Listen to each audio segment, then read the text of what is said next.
आगामी विधानसभा चुनाव की नजदीकियों के साथ ही प्रदेश में राजनीतिक सरगर्मियां बढ़ने लगी हैं। जिला मुख्यालय नाहन में आज सिरमौर जिला भाजपा के कार्यालय का शुभारंभ हुआ। पार्टी के जिला कार्यालय का शुभारंभ पार्टी के नाहन शहर से ताल्लुक रखने वाले वरिष्ठ कार्यकर्ता देवेंद्र चौधरी द्वारा किया गया। इस मौके पर विधायक राजीव बिंदल, जिलाध्यक्ष विनय गुप्ता समेत कई भाजपा नेता मौजूद रहे। मीडिया से बात करते हुए सिरमौर जिला भाजपा के अध्यक्ष विनय गुप्ता ने बताया कि आगामी विधानसभा चुनाव को लेकर पार्टी के कार्यकर्ता पूरी तरह तैयार हैं। चुनाव में केंद्र और प्रदेश सरकार की नीतियों और कार्यक्रमों को आम आदमी पार्टी तक कार्यकर्ताओं द्वारा पहुंचाया जाएगा, जिसके बूते पर एक बार फिर हिमाचल प्रदेश में भाजपा की सरकार बनेगी। उन्होंने कहा कि केंद्र की और प्रदेश की सरकार ने कई ऐसी कल्याणकारी योजनाएं चलाई हैं जिसका सीधा लाभ देश और प्रदेश की जनता को मिल रहा है। उन्होंने कहा कि कोरोना का हाल ही में केंद्र सरकार लोगों के लिए मददगार बन गई और कई तरह की योजनाएं शुरू कर आम लोगों को राहत दी। भाजपा नेताओं का कहना है कि जयराम सरकार के नेतृत्व में पिछले 4.5 साल के कार्यकाल में चहुमुखी विकास हुआ है। जिलाध्यक्ष विनय गुप्ता ने कहा कि इस सरकार के कार्यकाल में सिरमौर जिले में कई बड़े शैक्षणिक संस्थान खुले हैं, वहीं सड़कों व पुलों के निर्माण के अलावा स्वास्थ्य क्षेत्र में तरक्की हुई है। आज जिला सिरमौर भारतीय जनता पार्टी के कार्यालय का शुभारंभ किया गया। आज हमारे लिए संकल्प का दिन है। हम सभी कार्यकर्ता आज ये संकल्प लेते हैं कि जिला सिरमौर में 2022 का जो हमारा मिशन है रिपीट, इसमें हम पाँचों की पाँचों सीटें जीतकर भारतीय जनता पार्टी की श्री जयराम ठाकुर जी की झोली में डालेंगे।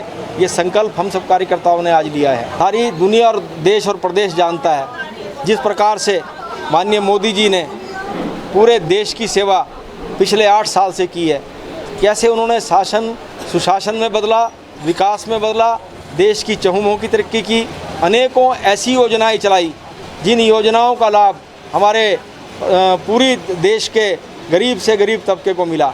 अंत्योदय की भावना से और गरीब के द्वार पे गरीब कल्याण की योजनाएं चला के माननीय मोदी जी ने कार्य किया। चाहे वो हमारी उज्ज्वला योजना हो, चाहे हमारी बीमा उसका अपना स्वास्थ्य क्षेत्र के आयुष्मान भारत की योजना हो, चाहे अनेकों अनेक कार्यक्रम गरीब किसानों के खाते में पैसे डालने की बात हो और हमारे किसान सम्मान निधि की बात हो, चाहे वो कोरोना के टाइम में 80 करोड़ लोगों को भोजन की व्यवस्था करने की बात हो और कोरोना के दोनों टीके विकसित करके जिस प्रकार से देश को और दुनिया को बचाने का काम हमारी बीजेपी की सरकार ने और मोदी जी की सरकार ने किया है, यह सर्वविदित है। श्री जयराम ठाकुर जी ने पिछले 4.5 सालों में प्रदेश की अद्भुत सेवा की है। जयराम ठाकुर जी ने एक गरीब के बेटे हैं। जिस प्रकार से उन्होंने सत्ता संभालते ही वृद्धों के लिए पेंशन का प्रावधान किया, जिस तरह से उन्होंने 80 साल की आयु को 70 साल का किया और आज 70 साल की आयु 60 साल में परिवर्तित की और तकरीबन 1.5 दुगुना बजट इस पेंशन के मद में 1200 करोड़ रुपया पेंशन के लिए का प्रावधान किया। उससे प्रदेश की पूरी जनता उनसे खुश है। आज जिला में अनेकों अनेक सड़कें बनी हैं, अनेकों अनेक पुल बने हैं, अनेकों अनेकों संस्थान खुले हैं और अनेकों अनेक योजनाएं, चाहे वो IMM की बात हो, चाहे सिलाई वाला जो हमारा एक नेशनल हाईवे की बात हो, चाहे रेणुका डैम को 7,000 करोड़ देने की बात हो, अनेकों अनेक कार्य, नाहन में मेडिकल कॉलेज का निर्माण की बात हो, सिरमौर का सर्वांगीण विकास अगर किसी ने किया है तो जयराम ठाकुर जी की सरकार ने, भारतीय जनता पार्टी की सरकार ने किया है। और हम पूरा विश्वास व्यक्त करते हैं मोदी जी की नीतियों के चलते हुए, जयराम जी की नीतियों के चलते हुए, भाजपा की जो सुशासन की नीति है,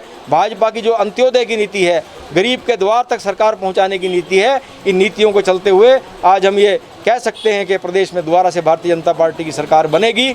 और जो रिवाज हमने एक संकल्प लिया है कि इस बार रिवाज बदलेंगे, जो एक बार सत्ता इधर आती थी एक बार उधर आती थी, उस रिवाज को हिमाचल प्रदेश में बदल के देंगे। हिमाचल प्रदेश में पुनः भारतीय जनता पार्टी की सत्ता आएगी। तो रखे अभिमान,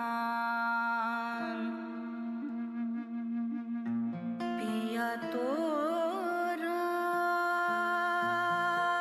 बीती यादों से नाता सहेजना सीखा,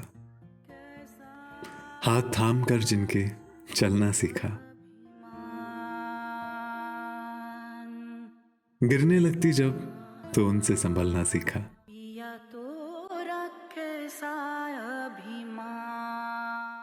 उनकी डांट से खुद को तराशना सीखा,